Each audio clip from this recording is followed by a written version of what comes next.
आणखी एक आहे ऑटोमेटेड रायटिंग, म्हणजे ज्या गोष्टी आपल्याला लिहायच्या आहेत पण त्या कॉपी पेस्ट प्रमाणे आहेत. आता मी श्रीराम पवार सरांशी बोलत होते. बऱ्याचशा वेळेला एक भीती व्यक्त केली जाते की एआय मुळे नोकऱ्या जातील. कोणत्या लोकांच्या नोकऱ्या जातील? ज्यांचं काम हे कॉपी पेस्टचं आहे. आपल्याला तेच लिहायचंय. बऱ्याचशा स्ट्रेंजर्स लोकांना, म्हणजे ते मला सहमत असतील माझ्याशी, की बऱ्याचशा लोक काय करतात, एखादी बातमी आहे, एखाद्या कार्यक्रमाची बातमी आहे, फक्त संस्थेचं नाव बदलायचं, त्याच्यानंतर तिकडचे जे सत्कार करणारे सत्कार मूर्ती आहे त्यांचं नाव बदलायचं, बाकीचं as it is copy paste करून पाठवून द्यायचं. राईट? तर ही जी कामं आहेत ही आता एआय हे चांगल्या पद्धतीनं करू शकणार आहे. त्याच्यामुळे त्याच्यासाठी एक महत्वाचं आहे.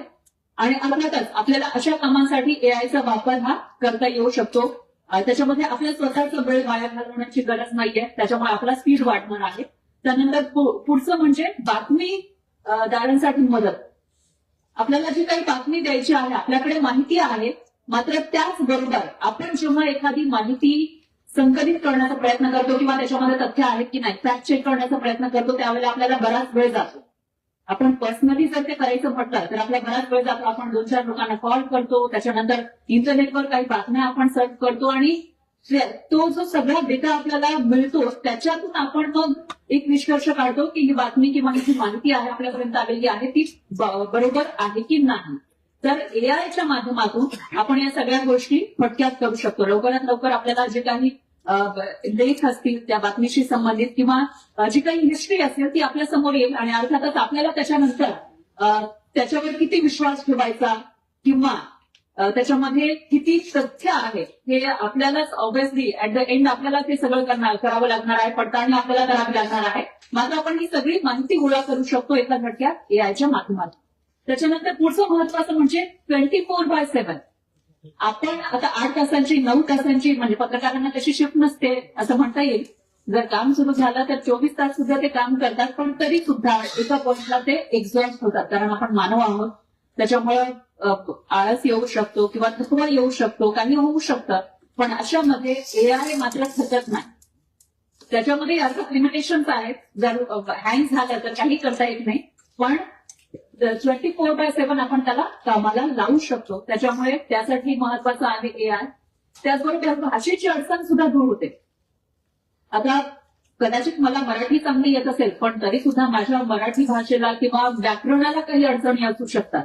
तर त्या मी दूर करू शकते एआयच्या माध्यमातून. किंवा मला मराठीमध्ये मी इकडची स्थानिक एखादी बातमी लिहिलेली आहे, पण मला दुसऱ्या माध्यमांसोबत शेअर करायची आहे, दुसऱ्या भाषेच्या पत्रकारांसोबत शेअर करायची आहे, तर ती आपण एआयच्या माध्यमातून इझिली करू शकतो, ट्रान्सलेट करू शकतो आणि त्याच्यानंतर ऑथेंटिकेट सुद्धा करू शकतो. म्हणजे हा एक मुद्दा आहे.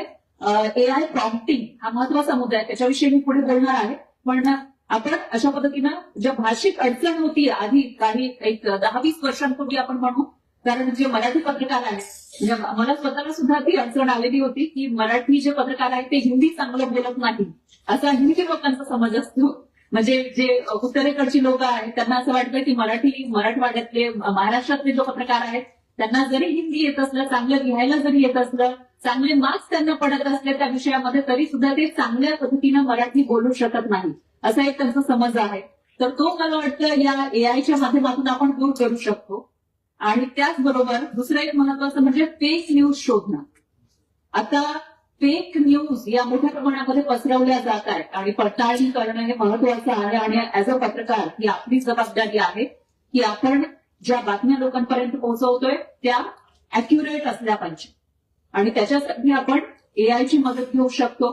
म्हणजे एआय बऱ्याचशा वेळेला असं होतं की फेक नसली तरी सुद्धा ते फेक म्हणतात. मी एआयला एक प्रश्न विचारलेला होता अजित पवारांच्या निधनानंतर की त्यांच्याविषयी मला माहिती द्या. तर ते मला वारंवार सांगत होतं की तुमची जी माहिती आहे ती चुकीची आहे. अजित पवार हयात आहेत. म्हणजे अजित पवारांच्या जाण्यानंतर 2 दिवसांनी मी हा प्रश्न विचारलेला, तेव्हा सुद्धा अजित पवार म्हणत होता की ही माहिती खूप संवेदनशील आहे. मी तुम्हाला असं देणार नाही की ते त्यांचं निधन झालेलं आहे. मी तुम्हाला फक्त त्यांच्याविषयी माहिती देतो, चांगले मुद्दे सांगतो. तर मग मला असं वाटतं की ते आपल्यापेक्षा जास्त सेन्सिटिव्ह आहे का त्यांना ती माहिती फीड केलेली नव्हती, त्याच्यामुळे कदाचित ते अशा पद्धतीनं रिॲक्ट करत असेल. पण त्याच वेळेला मग आपला रोल येतो, आपण कशा पद्धतीनं त्यांना प्रॉम्प्ट करतो, कशा पद्धतीनं माहिती एआय कडून काढून घेतो. त्यानंतर पुढचा एक महत्वाचा मुद्दा आहे व्हिज्युअलायझेशन. म्हणजे आपण एखादी बातमी लिहिलेली आहे, आपल्याकडे माहिती खूप चांगली आहे, पण त्याचं व्हिज्युअलायझेशन करायचं असेल, त्याच्यामध्ये ग्राफिक्स वापरायचे असतील किंवा फोटोज असतील किंवा व्हिडिओज आहेत, ते चांगल्या पद्धतीनं वापरता यावे यासाठी सुद्धा आपण एआयची मदत घेऊ शकतो. त्यानंतर निवृत्त कामांमधून सुटका म्हणजे ट्रान्सक्रिप्शन. आता इलेक्ट्रॉनिक मीडिया असेल किंवा डिजिटल मीडिया आहे, त्याच्यामध्ये ही सगळी कामं होत असतात. आपल्यापैकी बऱ्याचशा लोकांना माहिती असते, म्हणजे एखादा बातमी आहे त्याचा ऑडिओ ऐकून ट्रान्सक्रिप्ट करणं, तर त्याच्यामध्ये सुद्धा आपण एआयची मदत घेऊ शकतो. एआय या सगळ्या गोष्टी इझिली करू शकतो. आणि त्याचबरोबर इतरही महत्वाचे आपल्याला फायदे आहेत. फायद्याविषयी आपण बोलणार आहोत, पण जे महत्वाचे मुद्दे आहेत जे एआय आणि पत्रकारितेचं भविष्य याच्यामध्ये येतात, ते आपण या ठिकाणी नमूद केले, तर त्याच्यानंतर त्याचे फायदे सुद्धा आपल्या लक्षात येतात. कारण आपण पटापट सगळ्या न्यूज देऊ शकतो, लवकरात लवकर आपली माहिती लोकांपर्यंत पोहोचवू शकतो. त्याच्यानंतर आपल्याला एखादा जर संदर्भ शोधायचा असेल इतिहासातला, तर ते सुद्धा आपण लवकरात लवकर शोधू शकतो. कारण आम्ही टीव्हीवर असतो आणि बऱ्याचशा वेळेला असं होतं की आमच्याकडे माहिती असते, पण त्याच वेळेला ती आठवणं सुद्धा महत्वाचं असतं, तो संदर्भ ठेवणं सुद्धा महत्वाचं असतं. तर आम्हाला ते बरोबर जरी लक्षात आलं तरी सुद्धा असंही होतं की बातम्यांच्या ओघामध्ये बंबार्डिंग होत असतं, ही माहिती आली, ती माहिती आली, असं झालं तसं झालं, आणि त्याच्यामध्ये ते अॅक्युरेट आहे की नाही हा विचार करताना आपला मेंदू कुठेतरी ब्लॉक होतो. मग त्या वेळेला आपण एआयची मदत घेऊन जे काही ऐतिहासिक संदर्भ आहे किंवा जी आकडेमोड मी सुरुवातीला घेतलेलं होतं ते आपण या ठिकाणी घेऊ शकतो. त्याच्यानंतर अनालिसिस आपण करू शकतो आणि त्याचबरोबर फॅक्ट चेक सुद्धा आपण करू शकतो. आपल्याकडे जी माहिती आहे ती प्रॉपर आहे की नाही, अॅक्युरेट आहे की नाही, याचं चेकिंग आपण एआयच्या माध्यमातून करू शकतो. आता आला मुद्दा रोजगाराचा. म्हणजे एआय मुळे नोकऱ्या जाणार, हे आपल्यापैकी मला वाटतं कोणी ऐकलं नाही असं कोणीच नाहीये, राईट? एआय मुळे नोकऱ्या जाणार असं सगळ्यांनीच ऐकलेलं आहे, 99% लोकांनी तरी ऐकलेलं आहे. पण इथं मी जे फायदे काढलेले आहेत त्याच्यामध्ये नोकऱ्या निर्माण होणार असा एक मुद्दा आहे. का? कारण एआय इंजिनिअरिंग हा एक महत्वाचा मुद्दा आहे. म्हणजे आतापर्यंत आपण काय करायचो, आपली जी काही कुवत आहे, जी क्षमता आहे, त्यानुसार आपण इन्फॉर्मेशन कलेक्ट करून बातम्या आपण घ्यायचो आणि त्या द्यायचो. पण ज्यांना एआय ला प्रॉम्प्ट करता घेऊ शकतात, जे एआय कडून एक्झॅक्ट माहिती काढून घेऊ शकतात, बातमी काढून घेऊ शकतात, डेटा अनालिसिस करून घेऊ शकतात, अशा लोकांना या ठिकाणी नोकऱ्या निर्माण होणार आहेत. आपण रेल्वेची एक कथा ऐकली असेल. जेव्हा रेल्वे पहिल्यांदा आपल्या भारतामध्ये आलेली होती त्यावेळेला अनेक लोकांना भीती वाटत होती रेल्वेमध्ये बसण्याची. काही जण त्याला भूत म्हणत होते, हेही मी ऐकलेलं आहे म्हणजे इतिहासाच्या गोष्टींमध्ये. तर मला असं वाटतं की आता एआयच्या बाबतीमध्ये सुद्धा काहीच तसंच आपलं व्हायला लागलेलं आहे. पण एआय आहेच, त्याचा वापर आपल्याला सुरू झालेला आहे. मग आपल्याला त्याला ऍक्सेप्ट करावंच लागणार आहे, त्याच्यासोबत चालायला आपल्याला शिकावंच लागणार आहे. शेवटी मी याचा एक इंटरेस्टिंग मुद्दा जो आहे तो याविषयीचा सांगणार आहे. पण त्याचबरोबर आता हे झालं. आणि दुसरं एक महत्वाचं, वाचक समाजामध्ये सुधारणा सुद्धा झालेली आहे. चॅटबोटच्या माध्यमातून आपण एखादं लाईव्ह करतो किंवा आपली इन्फॉर्मेशन आपण लोकांपर्यंत देतो, त्यावेळेला लोक आपल्याला थेट प्रश्न विचारू शकतात. मग ते आपल्या न्यूजमध्येच असतील किंवा इतरही ठिकाणी याचा वापर आता सुरू झाला आहे. त्याच्यामुळे त्या ठिकाणी जो संवाद आहे तो टू वे कम्युनिकेशन झालेला आहे. आतापर्यंत जे इलेक्ट्रॉनिक मीडियावाले आहेत ते टीव्हीवर न्यूज द्यायचे, आम्ही जे बोलायचो बाकीचे लोक ते फक्त ऐकायचे. पण आता काय झालं आहे, त्याचं लाईव्ह प्रसारण सुरू झालं आहे युट्यूबवर. त्याच्यामुळे लोकांकडून सुद्धा कॉमेंट्स येत असतात, त्याच वेळेला प्रतिक्रियाही मिळते की लोकांचं याच्याविषयी नेमकं काय म्हणणं आहे. त्याच्यामुळे कम्युनिकेशन टू वे झालेलं आहे, वन वे राहिलेलं नाहीये. त्यानंतर दुसरं एक महत्वाचं आहे ते म्हणजे स्थानिक पत्रकारितेवर भर आपल्याला देता येणार आहे एआयच्या माध्यमातून. कारण आपले जे स्थानिक मुद्दे आहेत ते जरी आपल्याला चांगल्या पद्धतीनं माहीत असते तरी देखील आपण एआयला त्या पद्धतीनं ट्रेन करू शकतो आणि त्याच्यासोबत चालून आपले जे स्थानिक इश्यूज आहेत ते हायलाईट करू शकतो. कारण आज असं होत आहे की एखादा छोटासा व्हिडिओ असेल, एखादा एक छोटासा मुद्दा असेल, समस्या असेल, ती जगभरामध्ये पोहोचतीये. का? तर त्याच्यासाठी आता एसईओ एक आहे, ते म्हणजे त्याच्यामध्ये एक सर्च इंजिन ऑप्टिमायझेशन आहे. त्याचा जर वापर आपण केला तर आपली जी गोष्ट आपल्याला लोकांपर्यंत मांडायची आहे ती जगभरामध्ये पोहोचवू शकतो आपण. त्याच्यासाठी फक्त आपल्याला त्याचा वापर करता आला पाहिजे. त्याच्यामुळे तो एक महत्वाचा मुद्दा. याशिवाय शोध पत्रकारिता सुद्धा एआयच्या माध्यमातून करता येणार आहे. आता तुम्ही म्हणाल शोध पत्रकारिता कसं काय करू शकतो, कारण आपण आतापर्यंत काय बघितलेलं आहे, राणा आयुबचं नाव ऐकलंय, बरेचसे मोठमोठ्या पत्रकारांचं नाव ऐकलेलं आहे. त्यांनी स्वतःचं जे जीवन आहे किंवा लाईफ एखाद्या अडचणीत टाकून शोध पत्रकारिता केल्याचं सुद्धा आपण ऐकलेलं आहे.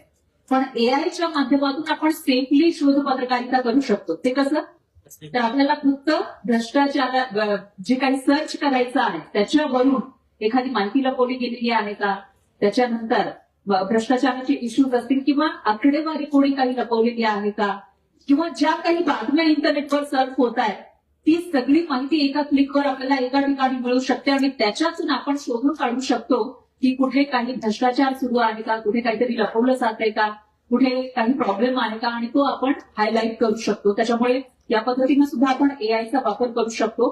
त्यानंतर वाचक संवाद तर झालेला आहे, पण आता याच्या पुढे म्हणजे हे झाले फायदे. याच्यामध्ये आपण कशा पद्धतीने स्पीड आणू शकतो आपल्या बातम्यांमध्ये, आपल्या पत्रकारितेमध्ये चांगल्या पद्धतीने याचा वापर कसा करू शकतो, आकडेमोड कशी करू शकतो, अनालिसिस कसं करू शकतो, हे झालंच. पण त्याचबरोबर आव्हानं सुद्धा या ठिकाणी आहेत. एक म्हणजे कॉपीराईटचं आव्हान आहे. कारण आपण एआयच्या माध्यमातून इन्फॉर्मेशन घेऊ शकतो, लेख सुद्धा घेऊ शकतो. आपल्याला जे काही हवं आहे ते आपण प्रॉम्प्ट करायचं आणि त्याच्यामुळे प्रॉम्प्ट इंजिनियरचं जे जॉब आहे ते वाढणार आहे. ज्यांना एआयला प्रॉम्प्ट करता येतं त्या लोकांची डिमांड पुढच्या काही वर्षांमध्ये किंवा आता 1-2 वर्षांमध्ये सुद्धा वाढणार आहे असं म्हटलं तर वावगं ठरणार नाही. त्याच्यामुळे प्रॉम्प्ट केल्यानंतर आपल्याला जे काही लेख येतात, जी माहिती एआय कडून दिली जाते त्याचं कॉपीराईट नेमकं कोणाकडे, त्याचा मालक कोण, हा प्रश्न पुढच्या काही दिवसांमध्ये उपस्थित होऊ शकतो. हे एक आव्हान आहे. त्याच्यानंतर दुसरं आहे बेरोजगारी. म्हणजे मी सुरुवातीला सांगितलं की रोजगार निर्माण होणार आहे, पण त्याच वेळेला बेरोजगारी सुद्धा वाढू शकते. कारण कम्प्युटर जेव्हा नॉर्मलाइज झाले होते सगळ्या ऑफिसेसमध्ये, त्यावेळेला आपल्याला माहिती असेल की ज्यांना कम्प्युटर वापरता येत होते त्यांचा रोजगार लागला, पण ज्यांना कम्प्युटर वापरता येत नव्हते त्यांचा रोजगार मात्र गेला होता. त्याच पद्धतीनं एआयचा वापर ज्यांना करता येतोय, जे एआय फ्रेंडली आहे, त्या लोकांचा रोजगार शाबूत आहे, त्यांची नोकरी शाबूत आहे, त्यांचं काम शाबूत आहे. पण ज्या लोकांना त्याचा वापर करता येत नाही त्यांना एकतर शिकावं लागेल किंवा मग ते सिस्टीम मधून बाहेर फेकले जाऊ शकतात. त्याच्यामुळे हा एक धोका आहे, हा एक आव्हान आहे असं म्हणता येईल. त्याच्यानंतर गोपनीयता हा एक सगळ्यात महत्वाचा मुद्दा, कारण जेव्हा आपण एआयची मदत घेतो तेव्हा आपण सर्व माहिती त्याच्यासोबत शेअर करत असतो, एआय सोबत शेअर करतो, आणि आपल्याकडे अजून तरी अशी काही धोरणं नाहीयेत, रूल्स नाहीये की ज्याच्यामध्ये गोपनीयता किंवा ऑब्व्हियसली आहे आपल्या मोबाईलसाठी किंवा इतर सगळ्या गोष्टीसाठी आहे, मात्र एआयचा जो वापर आपण करतोय त्याच्यासाठी त्या पद्धतीनं अजून क्लिअरिटी नाहीये. त्याच्यामुळे आपली जी इन्फॉर्मेशन आहे ती कोणाकडे जाईल किंवा ती लीक होईल याची भीती आपल्याला सतत असणार आहे. आपण फक्त पत्रकारितेसाठी नाही तर इतर ज्या गोष्टी आहेत त्याच्यासाठी सुद्धा एआयचा वापर करतो, त्यावेळेला आपली माहिती ही लीक होण्याची भीती आहे, गोपनीयतेचा मुद्दा या ठिकाणी येतो. त्याच्यानंतर डीप फेक हे एक सगळ्यात मोठं आव्हान आहे, कारण मी आता जे काही बोलतेय मी या ठिकाणी आहे, पण त्याच वेळेला बऱ्याचशा वेळेला माझ्यासारखी दिसणारी व्यक्ती, माझ्यासारखी बोलणारी व्यक्ती एआय कॉपी करू शकतं, आणि त्याच्यामुळे डीप फेकची जी प्रकरणं आहेत ती वाढलेली आहे. त्याच्यामध्ये मला वाटतं काही बातम्या सुद्धा मध्यंतरी आल्या होत्या. त्याच्यामध्ये एक रश्मिका मंदाना होती, त्याच्यानंतर आणखी काही सेलिब्रिटीची नावं होती आणि त्यांच्या नावानं त्यांनी हे सगळं केलेलं आहे म्हणून ते व्हायरल केलं जात होतं. ती बातमी सुद्धा झाली होती, पण नंतर लक्षात आलं की ते डीप फेक आहे. त्याच्यानंतर सीट फेक सुद्धा हा एक पुढचा मुद्दाही समोर आलेला होता. त्याच्यामुळे हे एक मोठं आव्हान आहे. आता याला कशा पद्धतीनं सामोरं जायचं, कसं हे चॅलेंज फेस करायचं, हा आपल्या कौशल्यांवर डिपेंड करतं, आणि त्याच्यानंतर पुढे कशा पद्धतीनं त्याची टॅकल करण्यासाठी काही पद्धत येते का गव्हर्नमेंटकडून ते सुद्धा बघावं लागणार आहे.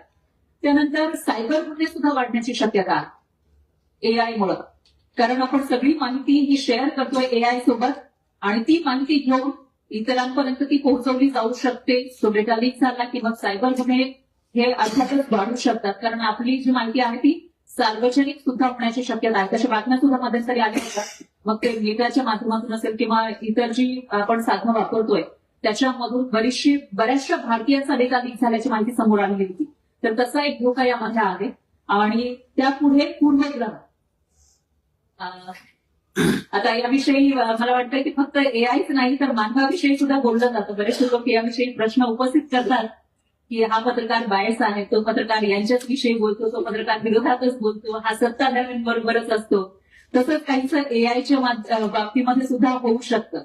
त्याला जर त्या पद्धतीनं इन्फॉर्मेशन दिलेली असेल, फीड केलेली असेल, तर तो आपल्याला जी काही इन्फॉर्मेशन देईल किंवा इतरांना जी इन्फॉर्मेशन देईल ती पूर्वग्रह दूषित असू शकते, बायस असू शकते.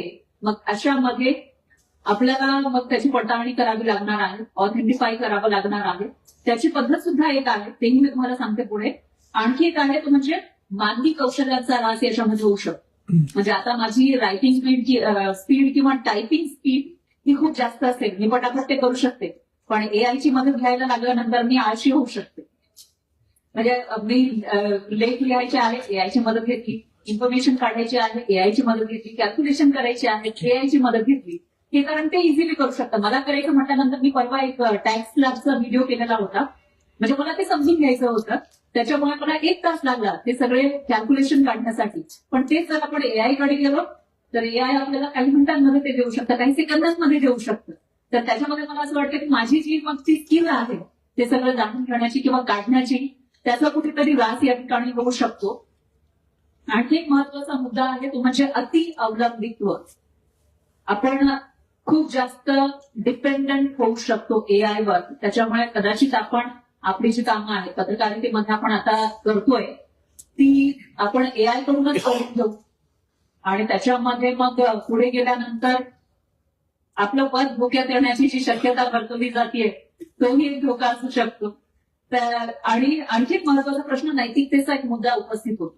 कारण आपण मानव आहोत, आपल्याला संवेदना आहेत, आपण संवेदनशील, म्हणजे कितीही कोणी काहीही नाव ठेवू तरी सुद्धा त्या जी नैतिकता आहे ती बाळगून आपण बोलत असतो, इन्फॉर्मेशन देत असतो, माहिती लोकांपर्यंत पोहोचवत असतो. मात्र एआयच्या बाबतीमध्ये जर तसं फीड केलं गेलं नसेल तर मात्र तो एक मुद्दा या ठिकाणी उपस्थित होऊ शकतो, तो एक धोका या ठिकाणी उपस्थित होऊ शकतो. त्यानंतर खोट्या बातम्या पसरण्याची शक्यता जास्त आहे. कारण एआयला तुम्ही जी माहिती दिलेली आहे ती तो घेणार. त्याच्यामध्ये आता जो माहिती देणारा आहे त्याला जर प्रॉपर माहिती नसेल आणि आपण एखादी माहिती दिली आणि त्याला त्याच्याकडून एसईओ घेतले, सर्च इंजिन ऑप्टिमायझेशन, की हे जास्तीत जास्त लोकांपर्यंत पोहोचलं पाहिजे, पण आपल्यालाच माहित नाही की आपली माहिती खोटी आहे की खरी. तर मग अशा वेळेला त्या खोट्या बातम्या जास्तीत जास्त लोकांपर्यंत व्हायरल होऊ शकतात, जाऊ शकतात आणि तो एक धोका या ठिकाणी संभवतो. दुसरा आहे ट्रान्सपरन्सी. हाही धोका या ठिकाणी आहे. आपण एआयच्या माध्यमातून या सगळ्या गोष्टी घेत असलो तरी देखील त्याच्यामध्ये ट्रान्सपरन्सी आहे की नाही हे तपासून पाहणं आपली जबाबदारी असणार आहे. तर हे सगळे धोके या ठिकाणी मला सध्या तरी दिसत आहेत आणि आय होप पुढे जाऊन याच्यामध्ये मार्ग निघेल. पण त्याच वेळेला आपण त्याचा वापर किती प्रभावीपणे करू शकतो हाही सगळ्यात महत्वाचा मुद्दा आहे. जसं मी सांगितलं की आपण मराठवाड्यामध्ये बऱ्याचशा गोष्टी शेवटी येतात असं म्हटलं जातं, पण आपण एआयच्या माध्यमातून त्या सगळ्यात आधी लोकांपर्यंत पोहोचवू शकतो किंवा त्या बाबतीमध्ये आपण सगळ्यात पुढे जाऊ शकतो. हे कसं तर एआयचा प्रभावी वापर करू. कारण हे परिवर्तन आता होणार आहे. एआय ऑलमोस्ट बऱ्याचशा संस्थांमध्ये वापरलं जात आहे. मोठमोठे जे मीडिया हाऊसेस आहेत, मग ते इलेक्ट्रॉनिक मीडिया असेल, प्रिंट मीडिया असेल किंवा काही डिजिटल मीडिया प्लॅटफॉर्मवर तर पूर्णपणे एआयचा वापर केला जातो. मग त्याच्यामध्ये व्हिडिओ एडिटिंग आहे, त्याच्यानंतर लिखाणतर आहे, या सगळ्या गोष्टी आहेत. व्हॉइस सुद्धा रेकॉर्ड केले जाते, व्हॉइस ओव्हर सुद्धा एआयच्या माध्यमातून रेकॉर्ड केले जात आहेत. त्याच्यामुळे या सगळ्या गोष्टी आहेत, पण आपण त्याचा वापर किती प्रभावीपणे करू शकतो हा सगळ्यात महत्वाचा मुद्दा. तर त्यामध्ये कोणकोणते आपण गोष्टी वापरू शकतो हेही आपण या ठिकाणी जाणून घेण्याचा प्रयत्न करूयात. तुम्ही म्हणत असाल किती बोर केलंय. नाही म्हणजे बोर केलेलं नाहीये. नाही अजिबात अजिबात नाही अजिबात. 10 किती द्या? 10 to 10. हेच आहे एआय प्रॉम्प्टिंग.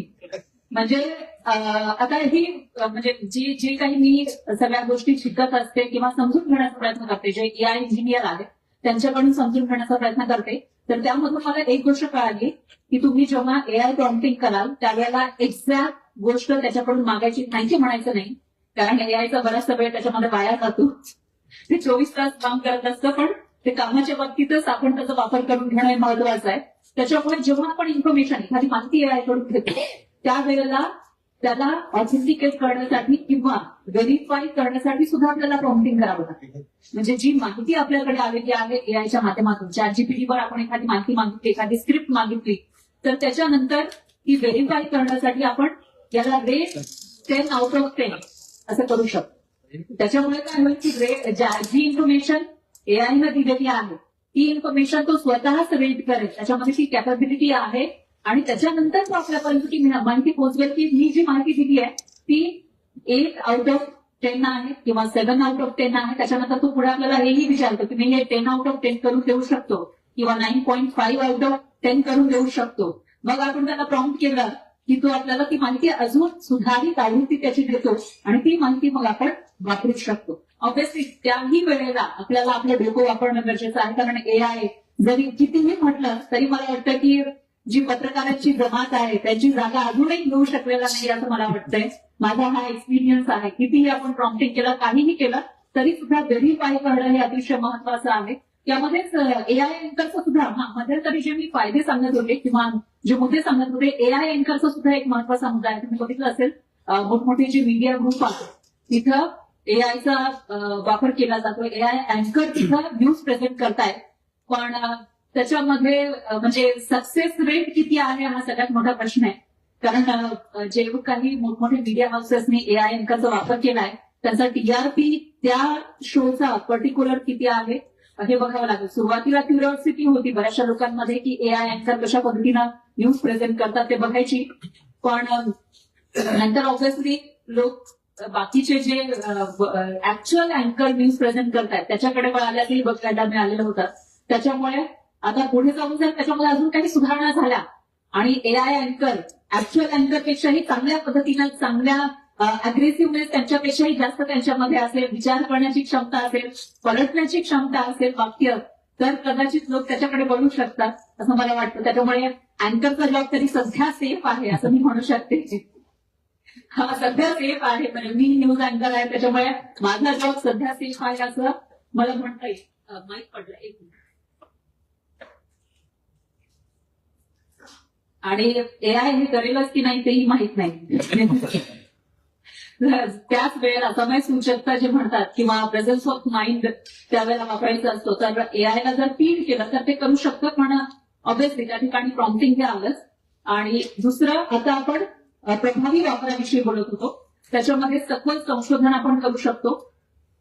जे काही लेख आलेले आहेत, माहिती आतापर्यंत आलेली आहे एखाद्या विषयाची. आता एप्स्टीन फाईल्स, आपण ऑब्व्हियसली एप्स्टीन फाईल्स आपल्यापैकी मला वाटतं बऱ्याचशा लोकांनी बघितलेल्या नसतील, पण इंटरनेटवर त्या खूप व्हायरल होत आहेत. बऱ्याचशा लोकांना क्युरिओसिटी आहे. तर मग अशा वेळेला आपल्याला संशोधन करायचं असेल तर आपण एकतर इंटरनेटवर जे काही लेख अवेलेबल आहेत, जे काही व्हिडिओज आहेत ते सगळं आपण पडताळून बघू शकतो किंवा ते आपण वाचून घेऊ शकतो, पण त्याच्यामध्ये खूप वेळ जाणार आहे. ते सर्च करा, त्याच्यानंतर ते वाचा, त्याच्यानंतर ती जी इन्फॉर्मेशन आपल्याला मिळालेली आहे ती कलेक्ट करा आणि मग ती व्हेरीफाय करा. त्याच्यापेक्षा आपण एआयच्या माध्यमातून एकाच ठिकाणी या सगळी जी इन्फॉर्मेशन आहे एप्स्टीन फाईलची ती घेऊ शकतो आणि त्याच्यानंतर ते व्हेरीफाय सुद्धा करू शकतो. आणि जसं मी रेट 10 आउट ऑफ 10 म्हटलेला होता त्या पद्धतीनं इन्फॉर्मेशन किती खरी आहे हे सुद्धा आपण त्या ठिकाणी बघू शकतो. दुसरं आहे डेटा जर्नलिझम. डेटाचंही मी सांगितलं की बऱ्याचशा लोकांना आकड्यांची भीती वाटते, तर एआयच्या माध्यमातून ती भीती तुमची दूर होणार आहे. कारण एआय कॅल्क्युलेशन मध्ये चांगला आहे, अनालिसिस मध्ये चांगला आहे. त्याच्यामुळे जो काही डेटा जर्नलिझम आहे तो आपण चांगल्या पद्धतीनं एआयच्या माध्यमातून करू शकतो. इन्फॉर्मेशन कलेक्ट करून त्याच्यानंतर ती माहिती आपण लोकांपर्यंत देऊ शकतो. कारण आता टॅक्स लॅबच मी सांगितलं थोड्या वेळापूर्वी, त्यानुसार एआयच्या माध्यमातून ही इन्फॉर्मेशन कलेक्ट करून लोकांना भरपूर त्याच्यामध्ये इंटरेस्ट असतो. जरी ते खूप किचकट असलं, टॅक्स लॅब किंवा किती टॅक्स तुम्हाला लागतो, किती भरावा लागतो, रूल्स काय आहेत, नियम काय आहेत, हे जरी समजून घेणं अवघड असलं तरी देखील आपण एआयच्या माध्यमातून ही माहिती घेऊन इझिली लोकांपर्यंत पोहोचवू शकतो. तर हा त्याचा एक प्रभावी वापर झाला. त्यानंतर आणखी एक महत्वाची गोष्ट आहे ती म्हणजे ऑडिओ ट्रान्स्क्रिप्शन आहे. आपला बराचसा वेळ त्याच्यामध्ये जायचा ट्रान्स्क्रिप्ट करण्यासाठी ऑडिओ व्हिडिओ, पण आता ते आपण एआयच्या माध्यमातून करू शकतो. आणि पुढे आहे अनुवाद, हे सुद्धा आपण एआयच्या माध्यमातून इझिली करू शकतो. म्हणजे आधी जरी एखाद्या माणसाकडून आपण हे करून घेतलं तरी त्याच्यामध्ये चुका होण्याची भीती होतीच. आता एआयच्या माध्यमातून सुद्धा चुका होण्याची भीती आहे, पण त्याच वेळेला ते आपण त्याला करेक्ट करून घेऊ शकतो. ते किती त्याच्यामध्ये तथ्य आहे, त्याच्यानंतर व्याकरणाच्या चुका आहेत का, ते सुद्धा आपण तपासून घेऊ शकतो.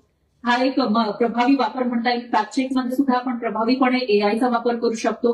त्यानंतर हेडलाईन्ससाठी आपण एआयचा वापर करू शकतो, कारण हेडलाईन्सच्या 10 तऱ्हेच्या हेडलाईन्स एआय आपल्याला देऊ शकतात आणि त्याच्यात आपल्याला म्हणजे असं होतं की आता आम्ही इलेक्ट्रॉनिक मीडियामध्ये आहोत. माझे बरेचसे सहकारी या ठिकाणी आहेत जे याच्यामध्ये काम करतात इलेक्ट्रॉनिक मीडियामध्ये. तिथं हेडलाईन्स या खूप कॅची असायला पाहिजे आणि त्या युनिक सुद्धा असायला पाहिजे, म्हणजे ते रिपिटेशन नसायला पाहिजे त्याच्यामध्ये. मग अशा वेळेला आपण काय करू शकतो की एआयला कमांड दिली, त्यानं आपल्याला 10 हेडलाईन सुचवल्या, त्याच्यातली अशी एखादी हेडलाईन आपण घेऊ शकतो जी युनिक आहे, कॅची आहे आणि जास्तीत जास्त लोकांना हिट करू शकते. तर त्याच्यासाठी आपल्या फक्त इलेक्ट्रॉनिक मीडियाच नाही, डिजिटल मीडिया असेल किंवा प्रिंट मीडियामध्ये सुद्धा आपण त्याचा वापर करू शकतो. आणि ऑब्व्हियसली सोशल मीडियासाठी जे काही पत्रकारिता करत असेल जे लोक, त्यांच्यासाठी सुद्धा टायटल असेल, थंबनेल असेल, त्याच्यासाठी सुद्धा आपल्याला एआयचा प्रभावीपणे वापर करता येऊ शकतो. एआय तुम्हाला थंबनेलमध्ये कोणतं डिझाईन वापरलं, कोणते हुक स्टेप वापरले, तर चांगल्या पद्धतीनं तुम्ही प्रेझेंट करू शकता किंवा जास्तीत जास्त लोकांना हिट करू शकता. हे एआय सांगतं. तिथं तुम्हाला पूर्ण स्क्रिप्ट येते. एखाद्या तुम्हाला रील बनवायचं असेल 30 सेकंदाचं किंवा 1 मिनिटाचं किंवा 1.5 मिनिटाचं एक्सप्लेनर बनवायचं आहे तुम्हाला अर्ध्या तासाचं, त्याच्याविषयी सुद्धा तुम्ही एआय करून प्रत्येक स्टेपची माहिती घेऊ शकता. प्लस त्या ठिकाणी कोणते व्हिज्युअल्स लावायचे आहेत, कोणतं म्युझिक वापरलं, कोणते फोटो वापरले तर ते चांगलं जास्त प्रभावी होईल. त्याच्यानंतर कोणते टॅग्स, कीवर्ड्स वापरले तर ते जास्तीत जास्त लोकांपर्यंत जाऊ शकेल. हे आपल्याला एआयच्या माध्यमातून करून घेता येऊ शकतं. त्याच्यानंतर व्याकरण आणि शुद्धलेखन आहे आणि पॉडकास्ट निर्मिती हा एक सगळ्यात महत्वाचा प्रश्न आहे. पॉडकास्ट असेल किंवा इंटरव्ह्यू एखादा घ्यायचा असेल आपल्याला, तर इंटरव्ह्यू मध्ये आतापर्यंत काय व्हायचं, म्हणजे मी जेवढे इंटरव्ह्यू घेतलेले आहेत त्याच्यामध्ये मला बरीचशी इन्फॉर्मेशन कलेक्ट करावी लागत होती, कारण मी न्यूज प्रेझेंट करते. पण त्याच वेळेला एखाद्या व्यक्तीविषयी सर्व माहिती मला असेलच असं नाही. ज्या न्यूज दररोज येतात, दररोज आपण ज्या बातम्या वाचतो त्याच्यामध्ये जर ती व्यक्ती असेल तर ऑब्व्हियसली मला त्यांच्याविषयी बरंच काही माहिती असेल. पण अशी एखादी व्यक्ती आहे की ती मधूनच उठून सेलिब्रिटी झालेली आहे, त्यांचं इंटरव्ह्यू आपल्याला घ्यायचा आहे, तर त्यांच्याविषयीची माहिती आपण एआयच्या माध्यमातून कलेक्ट करू शकतो. प्रश्न सुद्धा आपण एआय कडून घेऊ शकतो आणि त्याच्यानंतर मग आपल्या प्रेझेन्स ऑफ माइंडचा वापर करून किंवा आपल्याला जे पडतंय व्हेरीफाय करून आपण त्या प्रश्नांचा या इंटरव्ह्यू मध्ये समावेश करू शकतो आणि त्याच्यामुळे प्रभावीपणे आपण इंटरव्ह्यू सुद्धा घेऊ शकतो. त्यानंतर किती वेळ राहिलेला आहे माझा? ओके. सर्च इंजिन ऑप्टिमायझेशन याविषयी मी आधी 2-3 वेळा उल्लेख केलेला आहे. हे काय आहे तर एसईओ. बऱ्याचशा लोकांचं तुम्ही बघितलं असेल की खूप छान मांडणी करतात एखाद्या व्हिडिओची, खूप चांगल्या पद्धतीनं ते न्यूज प्रेझेंट करतात किंवा रील्स बनवत असतात वगैरे, पण ते त्यांना तेवढे व्ह्यूज मिळत नाही. कारण आजकाल कसं झालेलं आहे आधुनिक पत्रकारितेमध्ये त्याला रीच मिळणं, म्हणजे आपण जे काही सांगतोय, जे लोकांपर्यंत पोहोचवतोय ते किती चांगलं आहे, किती चांगल्या पद्धतीनं मांडलेलं आहे, याहीपेक्षा किती जास्त लोकांपर्यंत पोहोचलं आहे हेही सगळ्यात महत्वाचं आहे. म्हणजे किती सबस्क्रायबर्स आहेत, किती व्ह्यूज आहेत, किती लाईक्स आहेत, हे सुद्धा महत्वाचं आहे. तर त्याच्यासाठी एक अल्गोरिदम असतं सोशल मीडियामध्ये आणि ते आपण एआयच्या माध्यमातून घेऊ शकतो. त्यांना प्रॉम्प्ट करून, एआयला प्रॉम्प्ट करून त्याच्यासाठी लागणारे कीवर्ड जे जास्तीत जास्त लोकांना हिट होतील, त्याच्यानंतर त्याचे हॅशटॅग हे आपण एआयच्या माध्यमातून घेऊ शकतो आणि आपली बातमी खूप छान असली तरी सुद्धा ती जास्तीत जास्त लोकांपर्यंत पोहोचवण्यासाठी आपण एआयची मदत अशा पद्धतीनं घेऊ शकतो. त्याच्यानंतर दुसरं आहे ट्रेंड ट्रॅकिंग. म्हणजे असं आहे की मला आता समजा एखाद्या गोष्टीमध्ये इंटरेस्ट आहे, पण बाकीच्या लोकांना सुद्धा त्याच्यामध्ये इंटरेस्ट असेल असं नाही, आपण तसं ग्राह्य धरू शकत नाही. मला आता मी इथे आलेली आहे पण आणि त्याच्यानंतर मला नांदेडचं जे काही रस्त्यांवर लावलेली फुलं, झाडं, हिरवीगार आहेत ही सगळे आवडत आहेत, त्याच्यामुळे मी त्याचा एखादा व्हिडिओ करून टाकून देईन. पण त्याच्यामध्ये ते जास्तीत जास्त लोकांपर्यंत पोहोचवण्यासाठी किंवा नांदेडमध्ये काय विकास होतोय, काय गोष्टी घडतायत, हे जास्तीत जास्त लोकांपर्यंत पोहोचवण्यासाठी मी ट्रेंडचा वापर करू शकते. म्हणजे ट्रेंड काय आहे, सध्या जास्तीत जास्त लोकांना काय आवडतंय हे अल्गोरिदमनुसार कळतं एआयच्या माध्यमातून.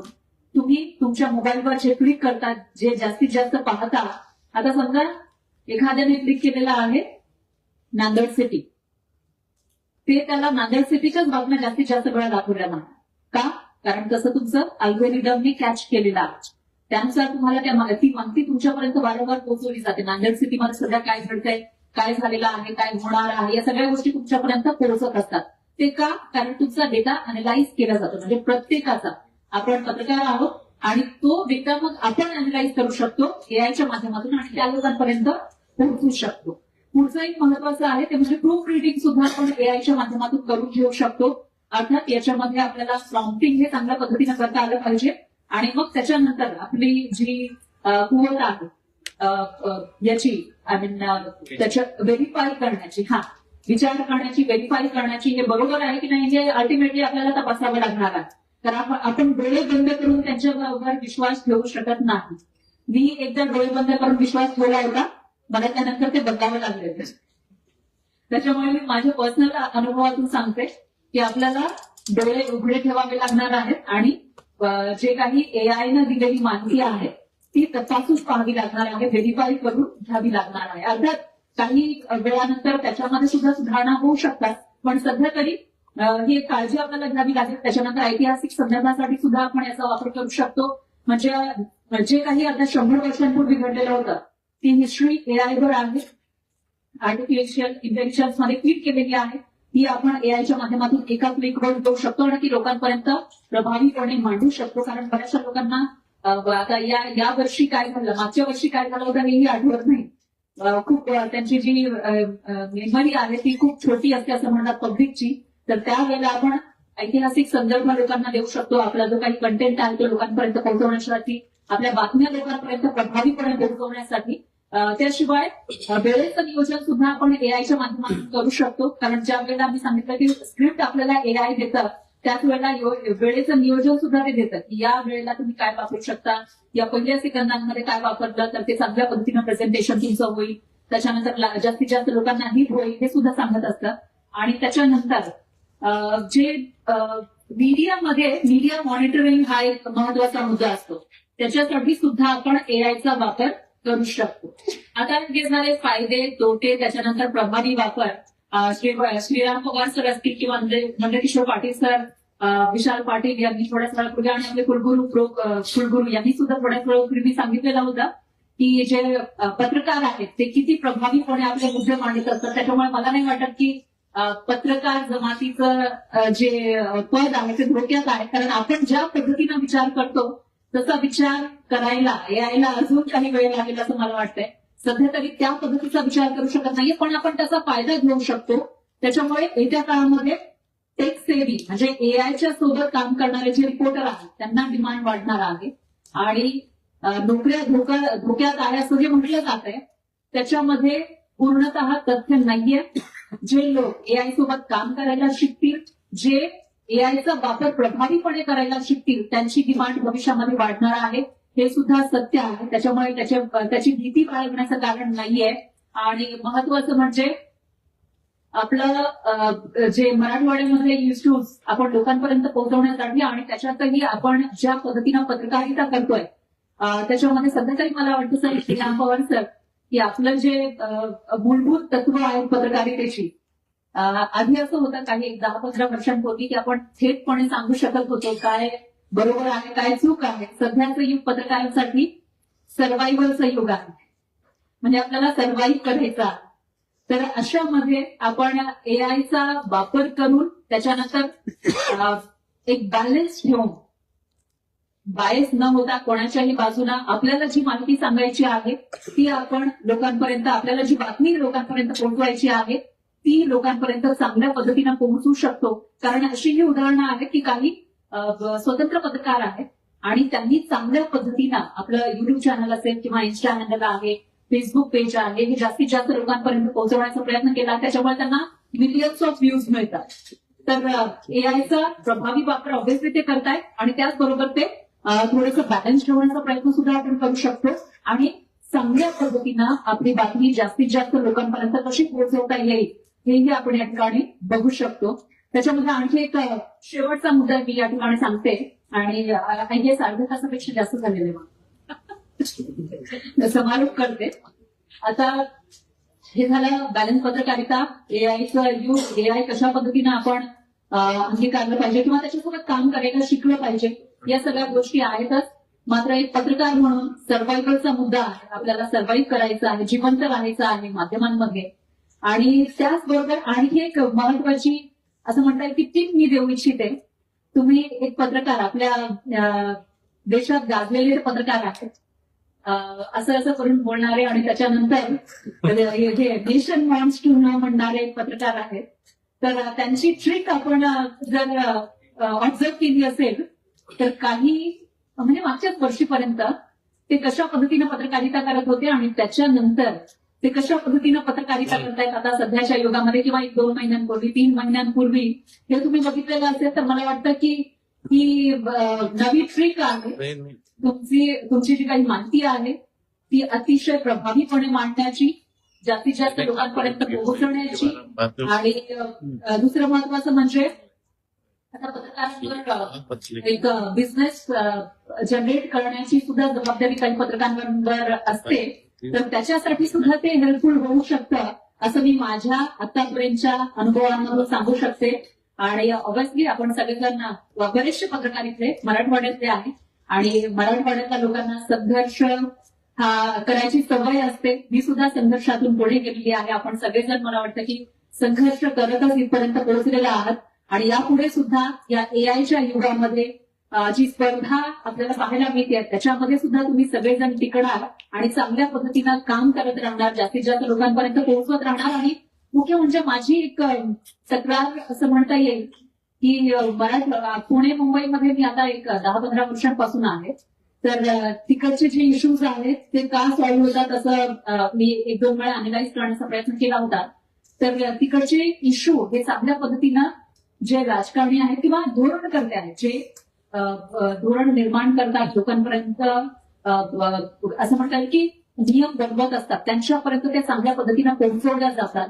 तर त्याच प्रभावीपणे आपल्या इकडच्या ज्या समस्या आहेत त्या सरकार दरबार किंवा शासनापर्यंत पोहोचवल्या तर त्या सुटू शकतील असा मला विश्वास आहे. त्याच्यामुळे आपल्या सगळ्यांवरती जबाबदारी आहे. मराठवाड्याला जर पुढे घेऊन जायचं असेल तर खूप तळमळीनं आपल्याला हे सगळे मुद्दे तिथपर्यंत घेऊन जावे लागतील, मांडावे लागतील. आणि तेव्हा पुढे मग आपला हा जो संघर्ष आहे आपल्या पुढच्या पिढीला कदाचित तेवढा संघर्ष करावा लागणार नाही अशी मी अपेक्षा करते. आणि या ठिकाणी मला बोलण्याची संधी दिली. आपण सर्वजण एवढ्या शांतचित्ताने हे सगळं ऐकलं, जे काही मी बोलत होते त्याबद्दल तुम्हाला सगळ्यांचे धन्यवाद. आणि विद्यार्थ्यांचे सुद्धा पुन्हा एकदा धन्यवाद. मॅडम एक प्रश्न मॅडम, आपण मराठवाड्याच्या आहेत, परभणीच्या आहेत, तर आपल्या इकडची बोली भाषा आणि आपल्या विद्यार्थ्यांना काय वाटतं की आपण कुठे अँकर होणार आहोत, आपण कसं करणार आहोत, माहिती नसते, काय नसते. तुम्ही कशा पद्धतीने तयारी केली आणि आज आपण अँकर आहात, संपादक आहात, काय सांग, कशी तयारी? खूप छान प्रश्न आहे. म्हणजे मला वाटतं की हा प्रश्न मुळात बऱ्याचशा लोकांना पडतो जेव्हा सुरुवात आपण करतो, पण हा प्रश्न न पडलेला बरा.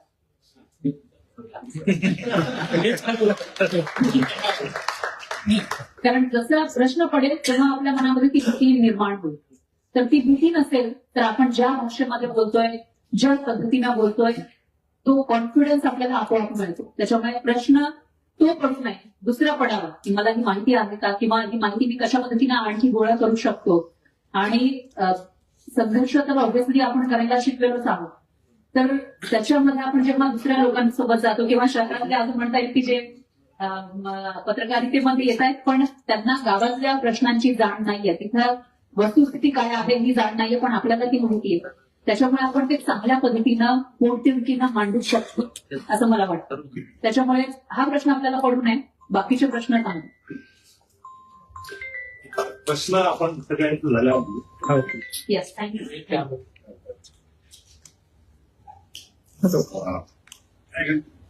बघा, कृत्रिम बुद्धिमत्ता आणि पत्रकारितेचं भवितव्य काय आहे या संदर्भात अतिशय सूत्रबद्ध तरी देखील विस्तृत असं मार्गदर्शन केलेलं आहे. मुळामध्ये कुठल्याही तंत्रज्ञानात्मक क्रांती ही नव्या सामाजिक आर्थिक क्रांतीला जन्म देतं. तंत्रज्ञान बदलतं म्हणजे केवळ पत्रकारिता नाही, तर सगळं सामाजिक आर्थिक जीवन बदलून जातं. आणि या समाज जीवनाचा महत्वाचा भाग पत्रकारिता ती कशी बदलते. आणि तंत्रज्ञान केवळ नुकसान करतं असं नाही, तर संधीही निर्माण करतं आणि आव्हानही निर्माण करतं. याचं अतिशय नेटकं विवेचन पण हा काम करण्यात केलं. मेन स्ट्रीम मीडिया जसं काम करतो तसं पत्रकारितेचा पण खूप इतिहास आहे आणि खूप ध्येयवादी पत्रकारिता म्हणतो. पण आपला खूप बहुसंख्य असा भाग असतो की तो अजूनही पत्रकारितेमध्ये अलक्षित असतो.